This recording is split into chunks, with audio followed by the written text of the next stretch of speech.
Thank you, Sam, and good morning. Thank all of you for being here, and thank you to my colleagues that are here, and to the leader. We thank you for putting this together, for your leadership, and having the opportunity this morning.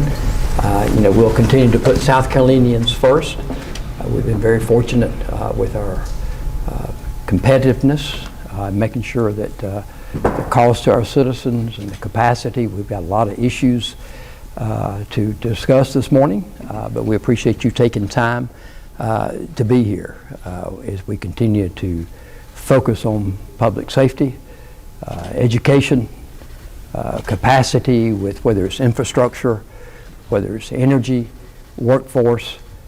So we got a lot of topics. So we just look forward to this opportunity. And Mr. Leader, I'll turn it over to you. Thanks, sir. Good morning, everybody. Thanks for coming.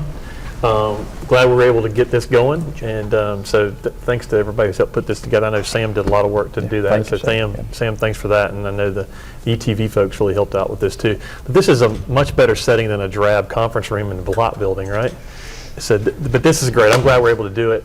Thank you for coming, and look forward to the conversation. We got some folks here who, with any organization, you end up having just a few people who do a lot of the work, and the Senate's no different. We have a lot of our workhorses here, though, and so I'm glad they agreed to come up. I'm glad hopefully we can answer most of your questions. But I'll just say this to start off with, that we are all very fortunate to be in South Carolina. Things are going really well. It's a beautiful place. As I told the ETV earlier, lots of people want to come here, and sometimes that can be a problem. But it can be a good thing too. So I would much rather be in a place that people want to come to, as opposed to a place that people want to flee. But there are challenges that are associated with that. And we've had some challenges here as well, even though things are going really well. And so you're probably going to see us start off the legislative session with an effort to tighten our DUI laws, make those criminal penalties more severe, try to crack down on the number of injuries and fatalities that we're having on South Carolina's roadways. The fact is that our laws are way too weak, and there are too many people getting hurt because of it. So we need to do a better job with that. We've been reading way too much about charter school issues. Charter schools are our first line of school choice, and we want to make sure that it's robust and that they're strong and that they're serving the students and the parents well. So we're going to take some steps to try to increase accountability there and shore up those charter schools so that they can be successful for all the students who are taking advantage of them.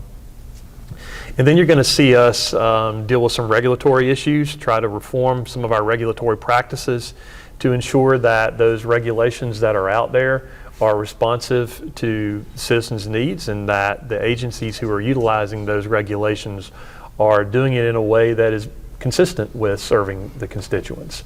There will be a whole host of other issues, and I know you probably have questions about maybe some about those things, but some about other things as well. I think we've got the right people here to answer your questions. But thanks again for being here. I don't know if anybody else wants to make an opening statement. Take questions. I do have a question, yes or no, just to get it out of the way. Is mid-decade redistricting happening this legislative session at all? There's been a lot of chatter in national news and in some states, so I just want to, yes or no?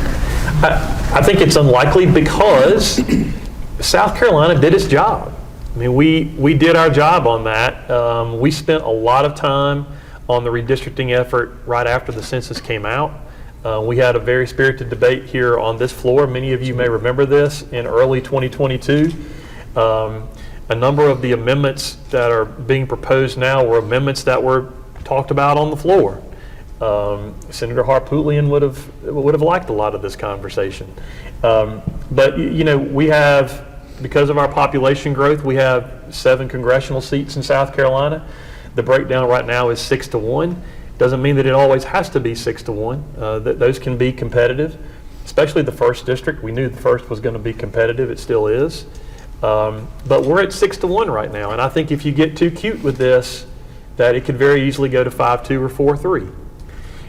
And in fact, the proposal that I've seen that's been out on social media and other places, in fact, does not flip the 6th at all, and it makes the 1st and the 5th more likely to flip.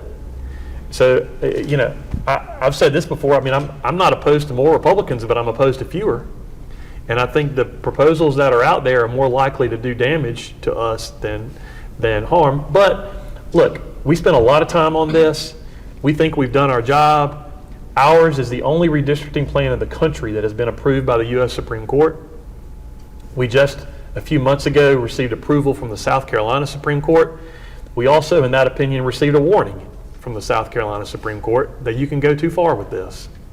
But I think we've done our job, and I don't see any reason to get back into that. I think if we do, we risk going the other way more than going. I think you're more likely to get 5-2 than you are to get 7-0. Is it a timing issue as well? Can you do that ahead of March filing? I think that's unlikely. Most likely what you would have if we tried to do that, and if we pass something, you're going to get a pretty quick injunction. Or you're going to have a delay of our primaries because it's going to have to happen, because you would delay the filing process and the primaries. You're probably going to have a primary in July, August, September, or something like that. Our turnout for primaries is abysmal right now anyway. We typically have 12 to 15% in that territory. We don't need a primary where you've got 5% turnout. But again, I don't think we need to get into that, because we did a lot of work on this a few years ago. We've done our job. South Carolina is not in the position that these other states are in. We led the pack with the redistricting efforts, and we did our job. How quickly do you expect the income tax reform package to come out of the Senate or the Senate Finance? It's passed the House, it's sitting in Finance right now. Well, there's work to be done on that proposal, and it'll go through the committee process, subcommittee, committee. But from a time standpoint, certainly something will be taken up this year, but I don't know where it fits into the schedule from that standpoint. We'll be working very closely with Chairman Peeler on that. Should we expect it to work alongside the budget process then?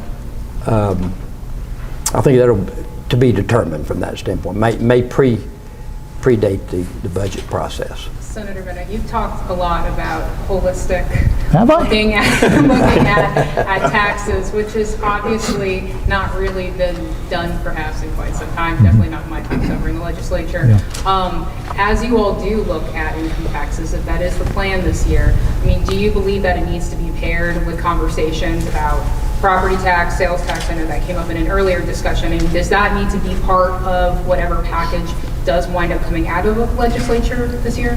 I believe it absolutely needs to have that conversation around all those aspects. I've shared for many years now the importance of looking at our entire tax policy as opposed to one piece of our tax policy. I can appreciate the desire to reduce income tax. I share that desire.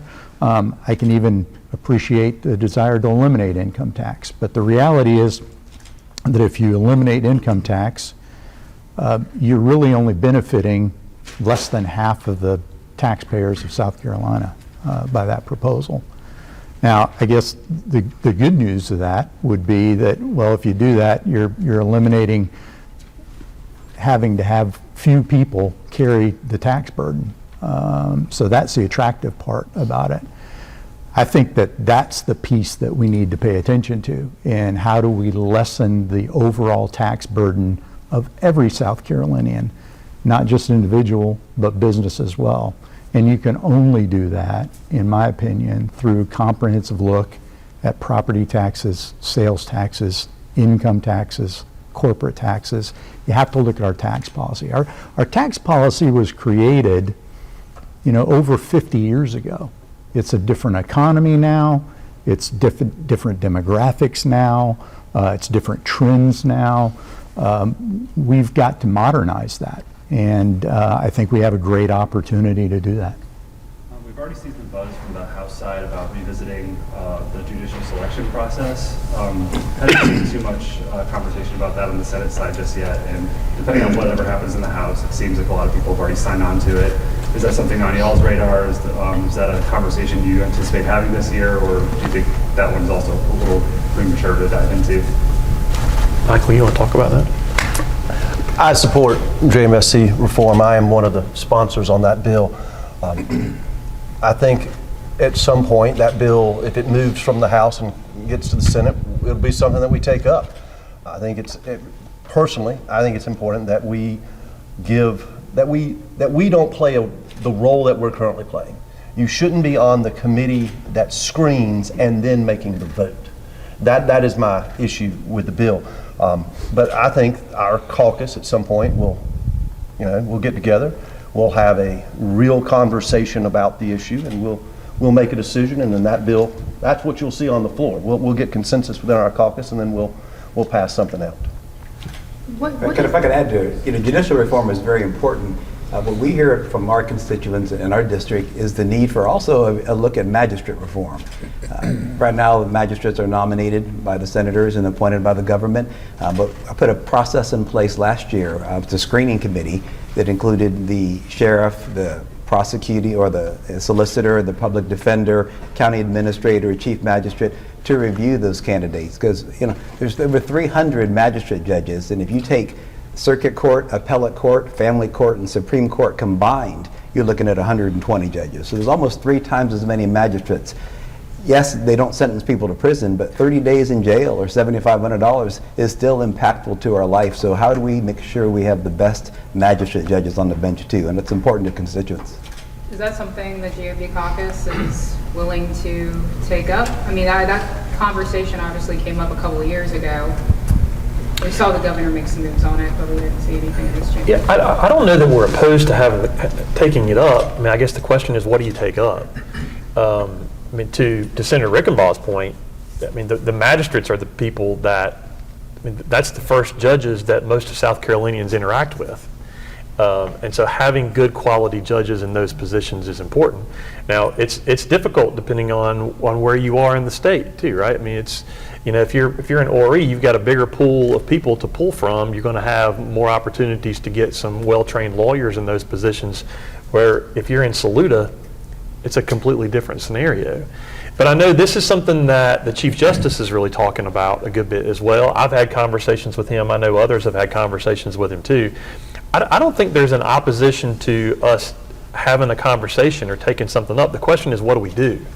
And that's the hard part, is trying to figure out what's the best way to do it and be respectful not only of the larger, more populated counties, but also the smaller ones. Because right now, magistrates are coming from each county. And if you, depending on what kind of qualifications you put on them, you may not be able to find people just because the population isn't there to support that. But I think all of us have found that that magistrates are something that we probably spend more time on than we would like to. I mean, I'll tell you very candidly, magistrates have been the biggest pain in my butt since I've been elected. Right. So, I mean, I'm all for looking at different options there. And I think you would find willingness among other Republican senators to have the conversation. It just depends on where that conversation goes. Tax policy follow-up. I'm sorry, go ahead. I was going to say just a little history from that standpoint, and to your point, there are qualifications now that used to not even exist for magistrates. So there has been some attention paid to those in the past, and certainly I think it's much better than what it used to be as far as that. Sorry. And I think, I'll just say this too, there's also been conversation about increasing their jurisdictional level, whether it be on the criminal side or the civil side. And you may need to look at that in order to relieve some of the burden in the circuit courts. But if you do that, you're really going to have to talk about qualifications and who gets put in those places. So it's a more difficult conversation. We ain't even talked about the pay for those folks. I mean, there's a lot that goes into the conversation. I haven't sensed a hesitancy to have a conversation. It's more of a, but what do we do? How do we make it better, and how do you not make it worse? I mean, and I think that's a conversation with the entire judicial selection process, whether you're talking about magistrates or other judges. Don't screw it up, because I think we very well could. So I think you got to be careful about riding the tiger, because it can, just kind of riding the wave, because it can come back and bite you. And this isn't something that you want to screw up. I mean, you look around other states, other states have significant problems with judges getting indicted, or having other ethical issues, or having conflicts, things that we, for the most part, have been able to avoid. But that doesn't mean we can't make improvements, and we should where there are opportunities. Sorry. Tax follow-up. So we do have thousands upon thousands of our brothers and sisters from the Northeast Kingdom moving here. They're killing us down in Charleston. Greenville just had another article about best place to live, please come. Some municipalities have little taxes set up for these people when they come to town and buy houses. What's the appropriate tax policy for people coming here? They are fleeing the consequences of their voting decisions, and they're getting crushed wherever they are. But they come here, and our taxes are just going up, up, up, up. In Charleston, we're just not designed for this kind of growth. Take a minute to talk about appropriate ways to help us down there with all of our friends moving in. You and I can be friends. Yeah. Tom, you want? Yeah, I'll talk a little bit about that because my area in particular, Beaufort and Jasper County, has experienced the kind of growth you're talking about. I mean, one of the things you do is making sure that the costs of growth, whether or not you're talking about expanding road capacity, schools, libraries, recreation, water, sewer, making sure that those infrastructure, those impacts are borne by those who are coming here. And that means not only impact fees, which we have in place, but oftentimes those impact fees are not used by localities in a way that fully mitigate those costs. And so you do have that inequitable, allocation of cost to people who are already here. There's legislation pending in the Senate right now, in fact in my committee, called concurrency legislation, which is to look at proper alignment of the costs of growth with people who are coming here in a holistic way. I mean, it used to be just the low country had this problem with overdevelopment and growth. I think it's statewide now. I think you got people in the upstate, you got people in the Grand Strand, you got people in the Midlands. I mean, across the state, people are concerned with the number of people coming into South Carolina and placing a burden on our existing infrastructure, and who's going to pay for the infrastructure. So that concurrency bill that I have in LCI is designed to address the proper alignment or allocation of those costs to those who are coming here and causing the need for that infrastructure improvement. So some other states that are suffering in this way, like Alabama, realize that these persons come in and they also bring their voting habits with them, and they don't understand the relationship between the consequences of what they vote for and who they vote for and so on. Are you all at all concerned about new Democratic voters who come here and overwhelm the system and so on?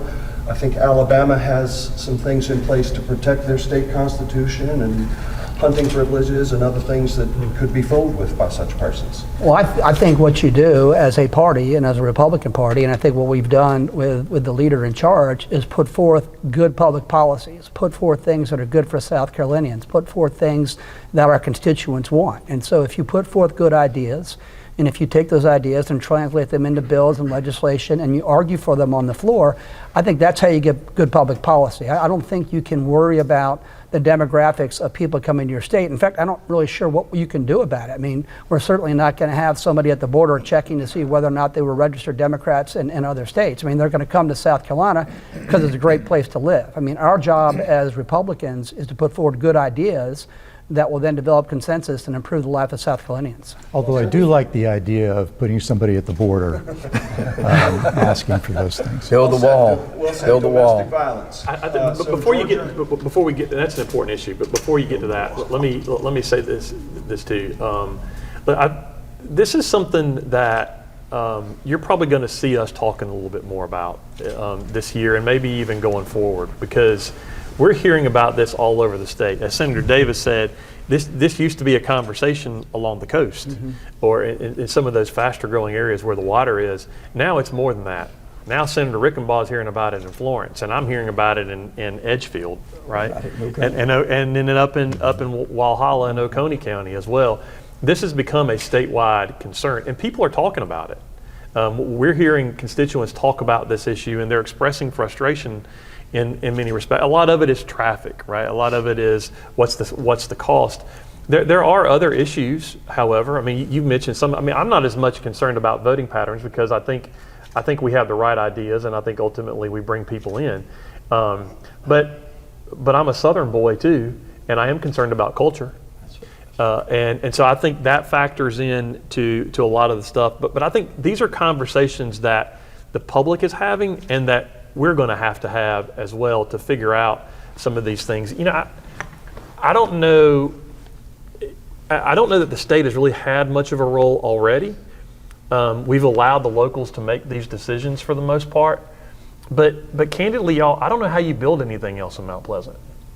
And I think that there's going to have to be a role for, and it's not just Mount Pleasant. I mean, Senator Johnson's seeing this up in the Fort Mill area, and of course you're seeing it up in the Grand Strand, and you're seeing it all over. But I think the state is going to have to take more of a role in ensuring that we're developing the right way. I can't tell you what that role should be right now, but I do think we need to have conversations to figure that out. I think none of us is opposed to growth, but you want to make sure the growth is coming the right way and that it's put in the right spots, so that it doesn't overwhelm and destroy the things that South Carolinians enjoy. I mean, this is something I know a lot of the coastal people have been concerned about too, is destroying a lot of the natural beauty, and I know I've gotten some attention with that point, so I'll let them speak about that. But I wanted to jump in just to say, we hear South Carolina talking about this, and you're going to see us talking about it. There's probably going to be some conversations in committees and subcommittees and things like that as we go forward. But I think this is a big statewide issue that is going to affect South Carolina for many years to come in the future. So we need to start working on it. And I think one of the things that Governor McMaster should be praised is in laying out a vision for this. I mean, he's already recognized we got 3 million acres of South Carolina under protection, forested areas, protected areas. He has set an ambitious goal by saying, let's make that 10 million acres that we set aside and preserve. And at the end of the day, no matter how many regulations we put in place, how many impact fees, how much you want to respond to growing responsibly, a part of it's going to have to be taking some of these areas in large chunks off the board and saying, we want to preserve the way South Carolina looks and feels. We want to preserve, the ability of individuals to enjoy the outdoors. And I think that involves working with the resource agencies like Department of Natural Resources or the Conservation Land Bank or any number of those resource agencies, is taking some of those areas of South Carolina and, quite frankly, recognizing that they should not be developed and taking them off the board to preserve that sense of feel that makes South Carolina special. Thank you. I just need to put a point on what the leader was talking about.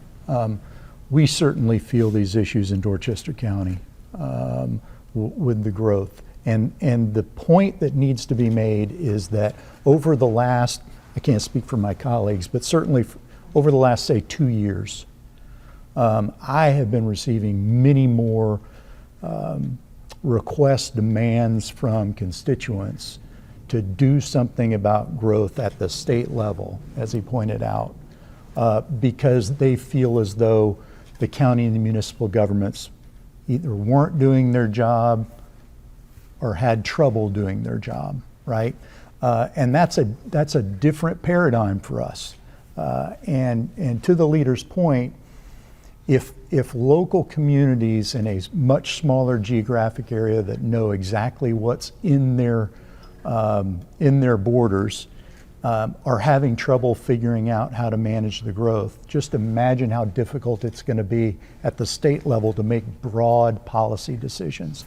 I think that was the idea behind the bill that Senator Davis was talking about. I don't know the validity of that bill, honestly. I'm on that committee. We've heard some debate over that. I'm not so sure that a lot of the things that are encompassed in that legislation aren't things that local communities can do today. I think it does provide them some cover from the state, and if that's what they need, maybe that's what we need to provide. But kind of to the same point that the leader made about the judicial reform, and you got to make sure you get it right so you don't screw it up. That's what we need to pay attention to when we start having these growth discussions, because those are issues that, at least in my tenure in this body, we have never had to deal with. So we don't have experience dealing with that. We don't have precedent dealing with that. It's a big change if the state is going to make growth control decisions versus the localities. Thanks. I've got one more, but let me let everybody else dive in before I got one. Go ahead.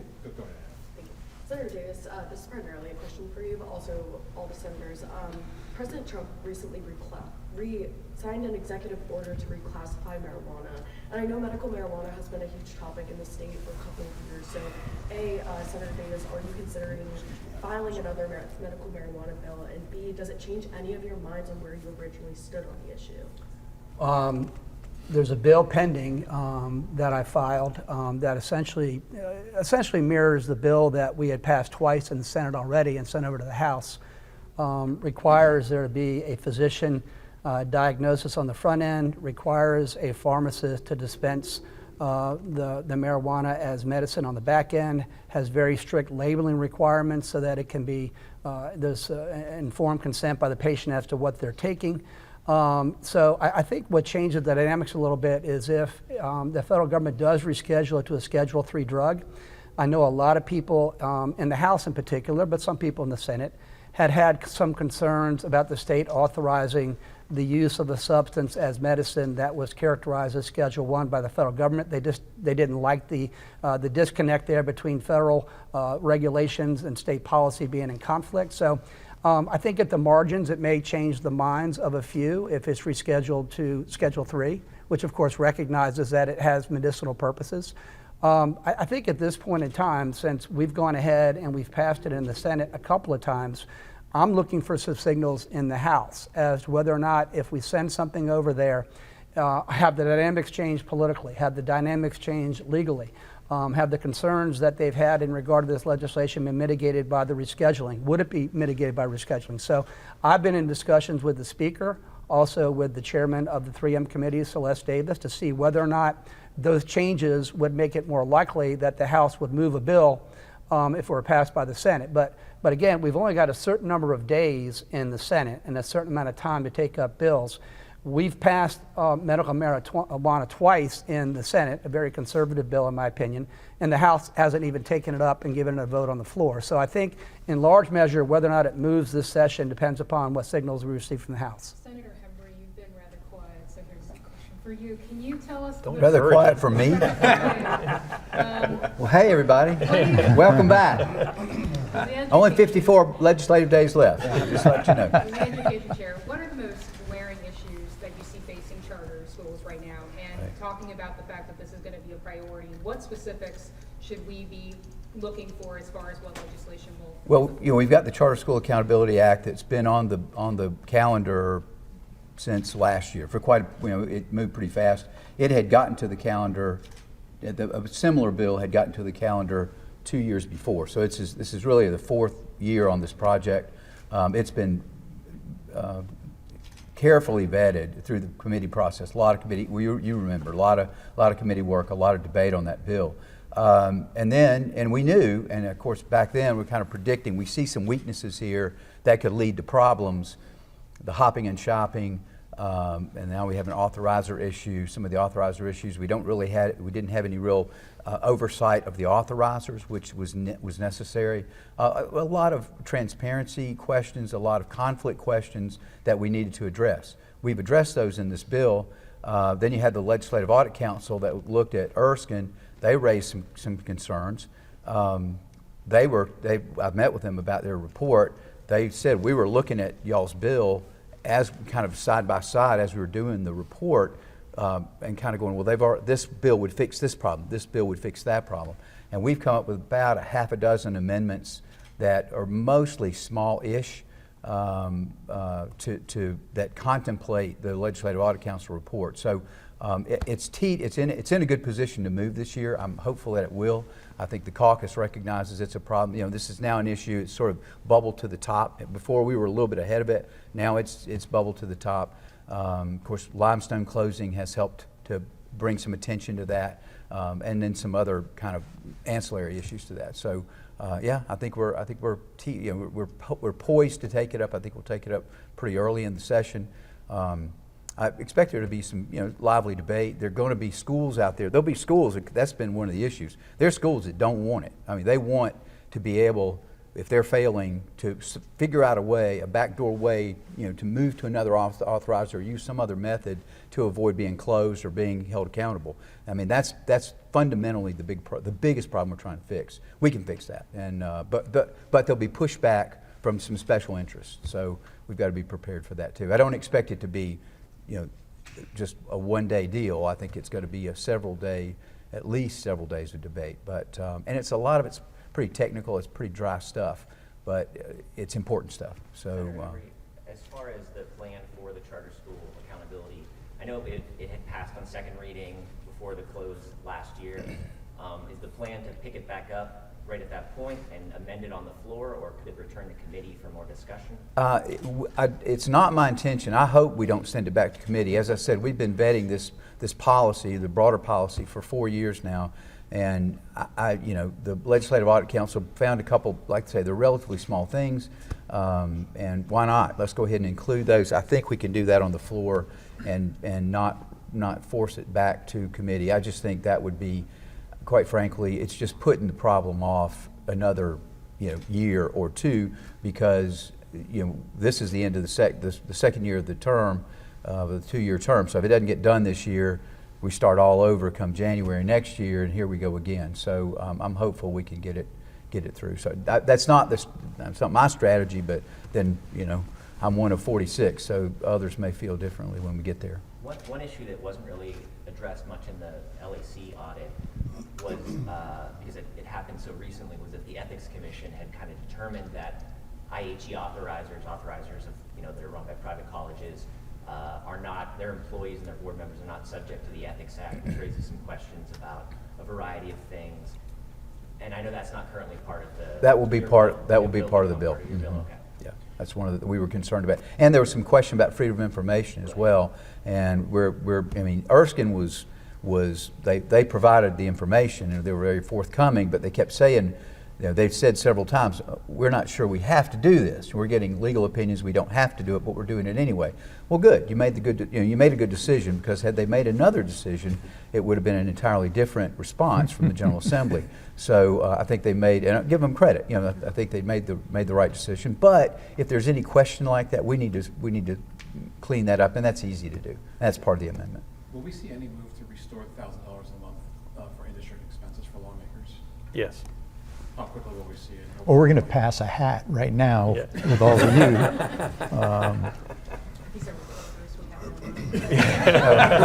Hey, that makes two of us. Yeah, we're all in the same boat.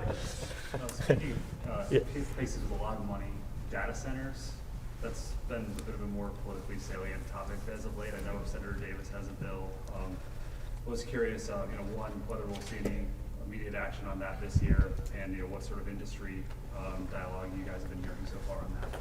Yeah, I think the answer to that question is yes. The Majority Leader was quite correct last session when he talked about part of this data center phenomenon with the growth of AI and the need for data centers to support that technology is a tremendous amount of energy being needed to service these data centers, and the question arises as to who pays for that generation.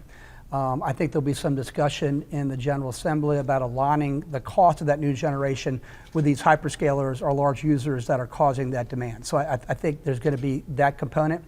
But beyond that, what we've learned, or what I've learned in recent months, are there are other externalities associated with data centers that I think we as lawmakers need to responsibly address. And by that I mean water usage, for instance. It historically has taken a tremendous amount of water to cool these data centers, whether it's surface water or groundwater. Technologies and best practices have developed where you can use closed systems and greatly reduce the amount of water you need to cool these data centers. I think those best practices ought to be required and mandated. There are also new technologies and ways to mitigate the noise that data centers create, or to mitigate or attenuate the light pollution that comes from them. I think these all fall in the category of best practices that allow data centers to come into South Carolina, but minimizing the impacts on South Carolinians and the neighbors. And then lastly, this recent debate you may have read about in Colleton County about locating a data center near the Yates Basin. I think that raises the issue of what is the proper siting of data centers? How do we go about ensuring that local governments, and this goes to the point that Senator Bennett was making, we've relied upon local governments in the past to make these land use decisions, to decide where they want industrial growth to occur. I do think there's a role for the state to play here in terms of establishing siting criteria as to what makes a data center area suitable for that kind of development. Location adjacent to existing transmission infrastructure, for instance. I mean, away from environmentally sensitive areas. So I don't know exactly what role that would be, but I think it's incumbent upon us as the General Assembly to align the cost of new generation with those who are causing the need for that power, to adopt best water usage practices to mitigate the impact on our waters here in South Carolina. Noise and light pollution, I think, can be mitigated, and then proper siting.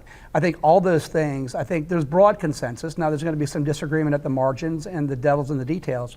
But I think there's a broad consensus that with data centers becoming more prevalent with the growth of AI, responsible policymaking is to address best practices and to require them.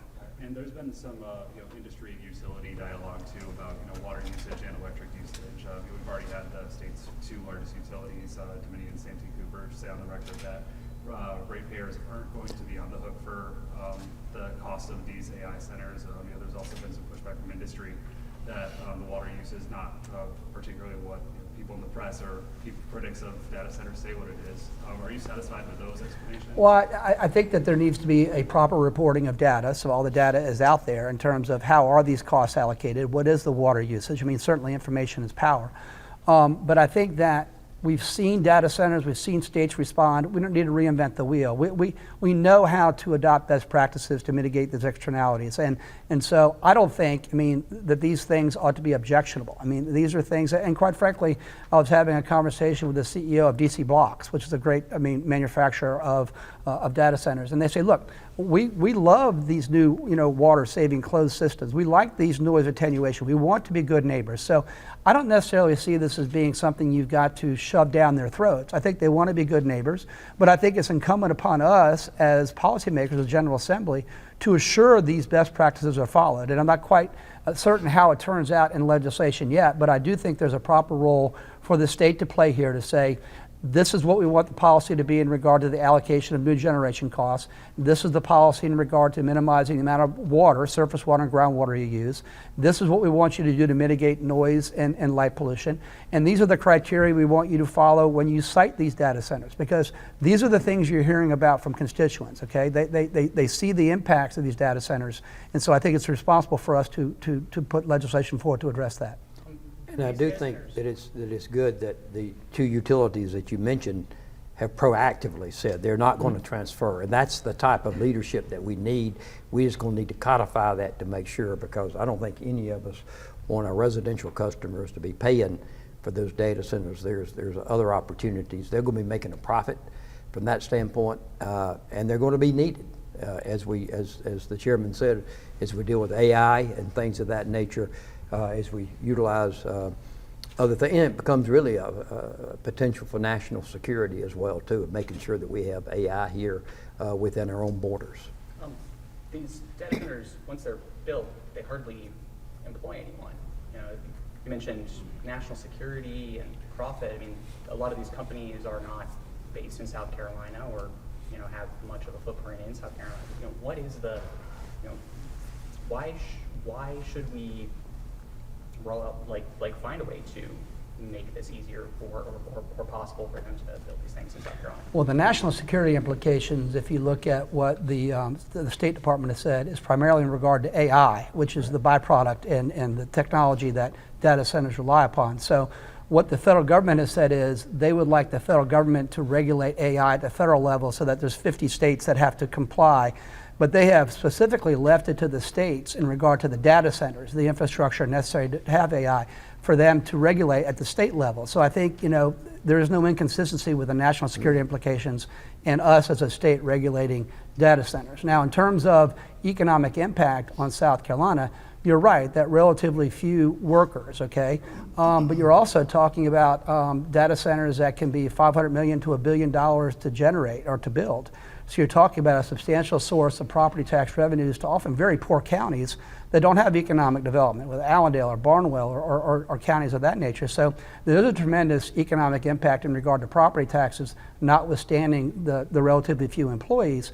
And in regard to growth and economic climate overall, and I'm speaking just for myself, I think that data centers and AI technologies are going to transform industries in all sectors. And I think that states that are proactive and responsible in welcoming the growth of data centers are going to see correspondingly these industries coming into the area. And so I don't want South Carolina to be seen as a state that says, I'm sorry, we don't want data centers, send them out somewhere to the southwest and we'll rely upon what those states do. I think it's far more responsible and in the best interest of South Carolinians to have a very structured, regulated way in which data centers can come in, invest their capital in South Carolina, which creates the benefits that I've just talked about, creates the climate for additional growth in the future for the new technology of the future. So I do think that there is a balancing act here. On the one hand, you want to make sure that you address the externalities. On the other hand, I don't think we want to be Luddites and simply say, we don't want you here. I mean, it's sort of like hearkening back to the, to the 19th century when railways were the big. What if states just said, we don't want railways to come through here? I mean, you can accommodate, what railways do by having the railways go in other states. I think that would have been a horrible decision. Similarly, I think that if South Carolina adopted a position saying we simply don't want data centers, I think that would have adverse economic consequences for South Carolinians. But having said that, I recognize the externalities. I recognize the need to have proper regulations. That's what I'm focusing on, and that's what I hope the General Assembly focuses on. I think the data center made that light go out. A general question for all of you. There's been a lot of attention paid on legislative security, particularly what happened with the former House Speaker in Minnesota and the other legislator. And I'm just curious if the Senate has made any changes after that, or if that is security is just a concern. We've seen a lot of people who've decided not to run for public office because of those kinds of concerns. And there's obviously a lot of attention that gets paid on y'all, particularly during tort reform, as an example. Some of you more than others. Well, we certainly, our hearts continue to go out to the families that were impacted there. And we are very fortunate, I think, again, being a state that has led the way and having a very dedicated Sergeant at Arms staff and other support services. And we take the security of our members very seriously. And I'll leave it at that. Last year, the House passed 3924, which deals with hemp-infused beverages, setting an age limit in South Carolina. We had the AG who had his Operation Entrepreneur about 3 weeks, a month ago or so, and I've heard from parents and law enforcement saying a lot of these beverages, are targeted towards minors and things along those. So I was wondering what you think your caucus's role in these, hemp beverages, hemp edibles, things like that, just kind of what your role in the Senate with that would be this year, if any at all. So I'm the subcommittee chairman for THC.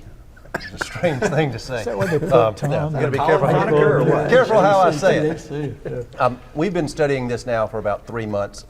We have to admit that, one, they are legal. The federal government has legalized at 0.3% concentration. They're being sold to 10 and 12-year-olds and 14-year-olds. We know this. SLED tells us this. One of the senators on my subcommittee was standing in line and watched his 14-year-old cousin buy a THC 4-pack. They are targeting young kids. They are designed for young kids. They're fruity flavors. But we also have to acknowledge this. The number one consumer of THC drinks is college-educated white women between 35 and 45. That's who's drinking a lot of these drinks. We have a choice to make in the Senate. We will either ban all THC products, which we have the ability to do, or we will regulate them. My committee is focused on regulation. We will have a debate on a full ban, but if that passes, then that is the will of the Senate. But if it doesn't, then we have to regulate this product. We have to get it out of the hands of everyone under 21. We have to decide what an appropriate dosage is, which is another insane thing to kind of talk about, and where it should be sold, and how it should be distributed, and how it should be taxed. About $60 million in sales in South Carolina this past year that we had no taxes on and no control over. And so I think we need to take a serious look at THC and how it fits into South Carolina and whether we want it here at all. And if we choose we're going to allow it, then the best way to regulate it and make sure that it stays out of everyone who's 21 and younger than 21's hands. Senator Massey, President Alexander, 3 of your members have announced campaigns for higher office. In an election year that the state Senate is not up, but campaigning will be quasi taking place. How are you going to navigate that type of debate on your floor when we're going to see a lot of it in the House as well? The Senate will be about doing the work of the Senate for the people of the state of South Carolina, and we'll operate within our rules. You're right, it's going to happen. And sometimes we deal with those things privately with some conversations, and then sometimes you just have to have the debate and deal with it there. But if you're a senator, you have the right to speak, and we'll honor that to an extent. But this year isn't unlike any other election season. 2 years ago we were all up, so we all were looking at some of those things. It's going to come up. I mean, the campaign election years are always different anyway. Even when the Senate's not up, it's going to drive a lot of things in the House, and that affects us. You got the statewide races. Even if you didn't have any candidates in here for statewide races, the campaign, the conversations in those campaigns are going to impact the legislative debate, because the public's going to be listening to them, and they're thinking, well, I hadn't thought about this issue. I need to call my senator about this and see if we can get something done about it. So that's going to have impacts on us as well. So yeah, I mean, we've got some candidates. I mean, the Senate's had more than 3 candidates running for statewide office before. We'll get through it. And we'll get our work done. And to the leader's point, they're state senators, and they certainly are speaking for their constituents as well from that standpoint as part of the process. So in the House, they've been doing a research ad hoc committee on juvenile crime for a bit now, and that's kind of one of the major conversations from what we understand this year of a possible bill pending. But there's been a couple people, including SLED Chief Mark Keel, who's emphasizing that juvenile crime is a big problem. It's a problem right now. Do you guys have any plans to file your own legislation, or have you talked to the House about what the timeline looks on that? Because as of now, it seems, a basic research is just being done. So the president and I have regular conversations with House leadership, and I know some other senators speak with them as well too. We have a good relationship with the House, and one of the things that we talk about regularly is, what are you going to be doing this week? What are we going to be doing? Make sure we're not overlapping, and make sure we're able to, whatever the legislation is, it's got to pass both bodies, right? So you need time on each side. This is an area where the House has led on. They're taking some steps on that. So I think what we probably do there is allow the House to continue its work. If they come up with something in legislation, let them send that to us, and then we'll give it the consideration. But I think they have made some real effort in that regard. Yeah, just to kind of follow up with that a little bit. So it's an issue that we need to address. I mean, the problem is there are a number of issues under that subheading. North Carolina last year took up quite a few juvenile justice proposals and made a lot of changes, more to toughen up the system. What they're finding is that the more experienced criminals, street gangs, things like that, they literally let the juveniles carry the guns because nothing will happen to them. And in South Carolina, there are judges in South Carolina right now that treat possession of a weapon by a juvenile as a status offense, like runaway or not going to school. So they say, well, this is not really a criminal offense. This is a status offense because of their age. So there are plenty of issues there to deal with. I commend the House on taking it. They took it up first. Great. We need to take it up as well. But I also agree they're well ahead of us on that, and let them see what they've got, and then we can work on it with them. And it's probably a 2-year project. I mean, it could happen this year, but I think that what they're looking at is more comprehensive. So it's probably gets to us, and then we start with something fresh coming out of the gates next year. They're just not trying to put the brakes on it. I just think it's just looking at kind of how the calendar is going to go. And I believe all of our constituents feel the need to address juvenile crime. But this year, I now chair the Joint Committee on Children, and we had our planning session last month. We've got to consider what needs to be done to help DJJ address juveniles who are convicted or plead. We have a great staff there. They work very hard, but they are busting at the seams. And generally speaking, a juvenile doesn't go into DJJ and come out reformed. So what is the process to stop those behaviors before they get arrested, before they get caught up in that lifestyle? Because sending these young people, these offenders, who frankly need to be off the street, sending them to DJJ doesn't fix the problem. That's just an additional burden on the taxpayers, because then the taxpayers are going to, essentially have those people on their dole, as opposed to having them be contributing members of society. With the caveat that we don't have the chair of finance here, it's a big caveat. Yeah. The governor wants $1.1 billion for roads. That'll go through the House first, obviously. We're also probably dealing with a bunch of state agencies trying to, plug various holes that are left by an absence of federal grants that are either paused or just gone. I was just wondering, how much that's factoring in conversations among leadership this year. Yeah, we're paying attention to that. I think there are going to be conversations. I'm sure the committee's going to look at that. But to what you mentioned about the governor's proposal, this is something that is consistent across the state, no matter where you live. Each of us hears about roads. Each of us hears about bridges. We all know about the deficiencies that we have there. In some areas it's more maintenance, in some areas it's more capacity, but there are certainly issues with infrastructure all around the state. I expect that we're going to have conversations about that, but we're just going to have to let that committee process play out to see how, because you got to, when you start talking about spending money, you've got all the other issues that you got to factor in as well. And it's hard to have a conversation about just one piece of it without impacting the other things. But I think we'll have the conversation, but we'll let that committee process play out. Anyone willing to revisit the gas tax?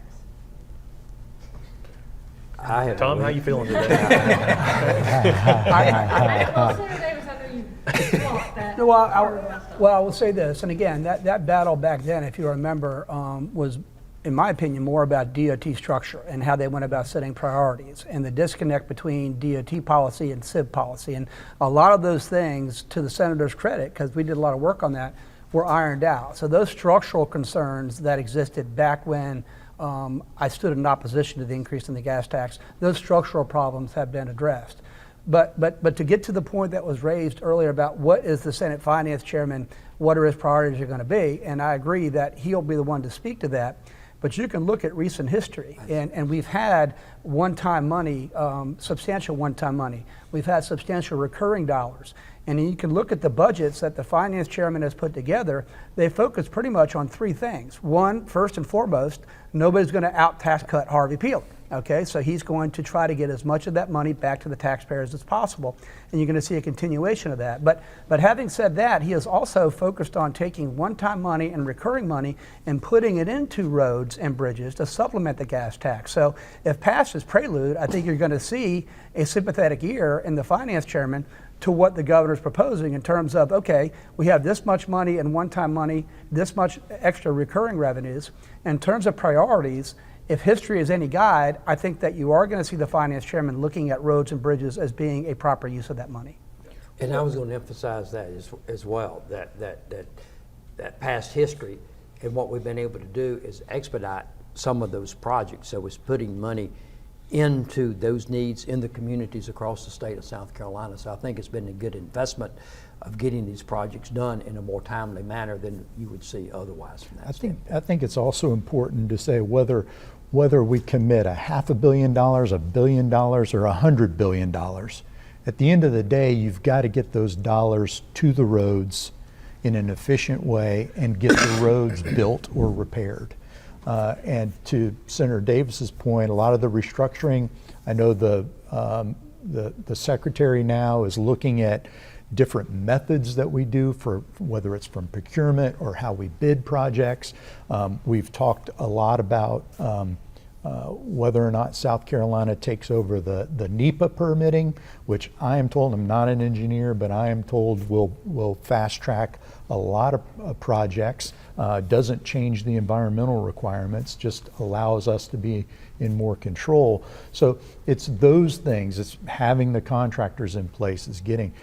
To Senator Massey's point, there are a lot of different needs, right? And in our community, it's capacity. It's 100% capacity. Well, it's 90% capacity. We still have a lot of lousy roads. But that's not the case elsewhere. We also recognize that in the low country, it's more expensive to build a road in the low country to build the exact same road in another part of the state because of soil conditions and all kinds of things. So we've got to be looking at different ways that we're going to deploy those assets and who we're going to use. And some communities are positioned better, whether it's through their local options to add funding, or whether it's through partnerships, utilizing some different strategies and letting private sector fund those projects. There's a lot of different ways that we can do it. It's not just about the dollar amount that hits there. It's how do we get, same thing we talk about in schools. We can put all the money we want in schools or in roads, but does it get to the classroom? Does it get to the pavement? Senator Massey, can you just briefly clarify the in-district pay? You said you're going to get it done this year. What does that mean by proviso, by standalone legislation? Will it be more, less than what it was prior? We told you we're passing the hat. I think we'll act pretty quickly on that to restore the $1,000 per month that was, because I don't think anybody, and Senator Clymer would tell you that he didn't want to do that. He didn't want to strike down the $1,000. He just didn't like the increase, the process that was used. Whatever we do, my hope is that it's going to be much more transparent and open than the process that we had before. But I think you'll see an effort to try to restore the amount of money that everybody thought that legislators were going to get. The legislators have received for decades. So $2,500 is off the table. Well, I think the first step is going to have to be to try to restore the $1,000, right? And I think that needs to be an open and transparent process as well. I think that ought to be done through legislation as opposed to through the budget, okay? Now, will there be a conversation about an increase? Maybe, but if that's done, it's going to be done separately. And that will also, in my opinion, that needs to go through the committee process, right? It needs to be open, it needs to be transparent. We need to talk about the reasons to do it, the reasons not to do it, but there needs to be public subcommittee hearings and committee meetings. If people want to fuss at us about it, let that happen, but let there be explanations about it. But I think there are two separate issues. One is the restoration of what everybody thought they were going to get because they have gotten for a long time, and then whether that should be increased. There are conversations that need to be had. I just think it needs to be open and go through the regular process. Is the restoration going to start in the Senate or in the House? It's probably going to start over here. So just to be clear, separate legislation, not waiting on the budget process. Separate. Standalone legislation to do this. Yeah. Well, I think in order to restore the $1,000, I think it's got to be separate legislation. And frankly, most people would not be happy if it waited until July to happen. Because look, one of the great things about legislative bodies is you have people come from all sorts of different positions in all different walks of life. And you have some people who are working, and you have some people who are fortunate to be able to have employment that allows them to serve. You have some people who don't. And you have a lot of folks who are retired. And those folks, those who cannot have other employment, those people who are retired, they make plans based on what you tell them the income is going to be. And when you tell them that they're going to get $1,000 a month, they plan for that. And when all of a sudden it's not there, it's the same, I think, with lots of other folks in different professions. So I think there never was any intent to remove the $1,000. There was only an intent to go after the increase. So I think you'll see an effort to. And can you make it retroactive then? To restore that 6,000 or ever long passes? I think we can. And I think the Supreme Court, in its opinion, essentially told us that we can. I think there'll be an effort to do that. Not to increase, at least initially, there's not going to be an effort to increase salary. There's going to be an effort to restore what we were always getting. Now, may there be an additional conversation about an increase? If there is, it needs to be public. It needs to go through the committee process, in my opinion. I think it all should go through the committee process. So even the restoration, I think, should be regular legislation. And Georgia prosecutes domestic violence perpetrators without a victim if they don't have it in them to help a prosecuting attorney. I've questioned numerous prosecuting attorneys and other persons who seek levers of power down in Charleston County, and they don't want to talk about that. And then they kind of point up here, you need to talk to state legislators about that. Give us a pep talk about domestic violence and all the great tools that you're going to give law enforcement and prosecuting attorneys to help get these creeps in jail. Solicitor? So I've spent a lot of time on this. You may or may not know this, but I was a criminal prosecutor for 25 years and have watched in my career before I got here. So I've been working on this project on domestic violence for almost 40 years. South Carolina has come a long way. So let me give you the pep talk side of it. From where we started 40 years ago, when the prevailing belief among many in law enforcement and many on the bench was if it happened in the four walls of your house, it wasn't anybody else's business. We have one of the most robust victim witness systems in the country that is dedicated in large part to domestic violence. We have domestic violence centers all over the state. We a few years ago took up a pretty good domestic violence bill. I say few; it's been about 10 years ago, about domestic violence violators while on bond not being able to possess weapons. That was a big part of that bill. The challenge: we can prosecute domestic violence cases without a victim. Okay, that can be done right now if you have sufficient evidence to prove beyond a reasonable doubt that the person perpetrated the crime, in spite of the victim, and because I've done it, and I've had people that work for me that did it. You try to encourage your victims to stay on the team. They come in, they make the report, they're telling the truth. I've literally threatened to put victims in jail because they are changing their story, on the eve of trial. Now, you don't want to do that, but you swore under oath this was the truth. Now, we're counting on that. So the ability to do it is already there. I don't know what other tool I could conjure up to say, like there have been policies that said, you have to prosecute regardless. Well, that's irresponsible and that's unethical. If the evidence is not there for me to convict someone of a criminal offense, then as a prosecutor, I don't need to be trying to convict them, okay? I have an ethical duty not to pursue that charge as much as I don't know how we would conceive of a statute that says, because we can do it now, that would somehow strengthen that ability to get a conviction and to pursue that crime without the victim there. But if I've got other evidence of that crime, I can pursue it.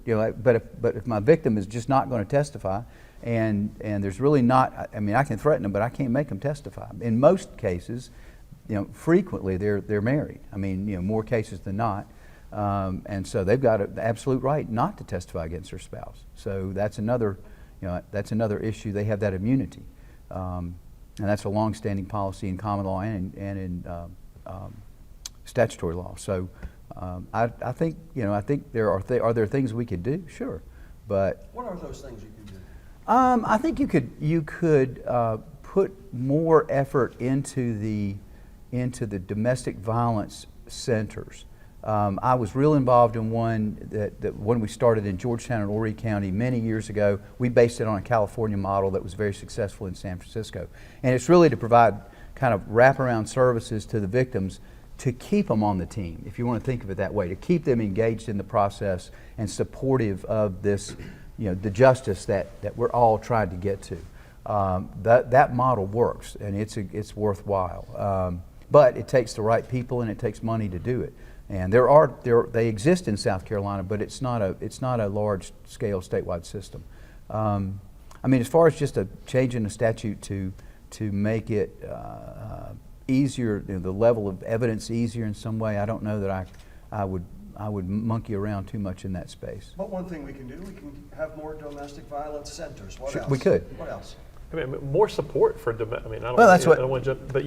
along those lines. I do think one thing that we can do better is, and we've come a long way here, but right. Providing more support to victims and helping them get back on their feet, but also giving them encouragement, making sure they're going to be safe, and giving them additional encouragement to ensure that they will participate, and we can try to get the bad guys out of the house and off the streets.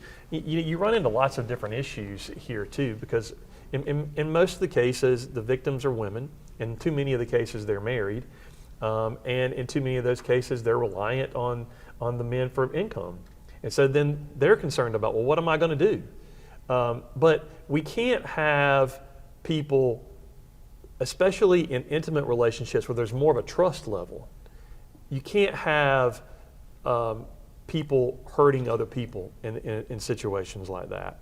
And I agree, we have made significant progress here. We had a heck of a fight here several years ago, to Senator Hembree's point, about trying to ensure that the perpetrators don't have access to weapons. That was a fight worth having, and I'm glad we were successful on that. But maybe we can go a little bit further on that even than what we've done. But in any event,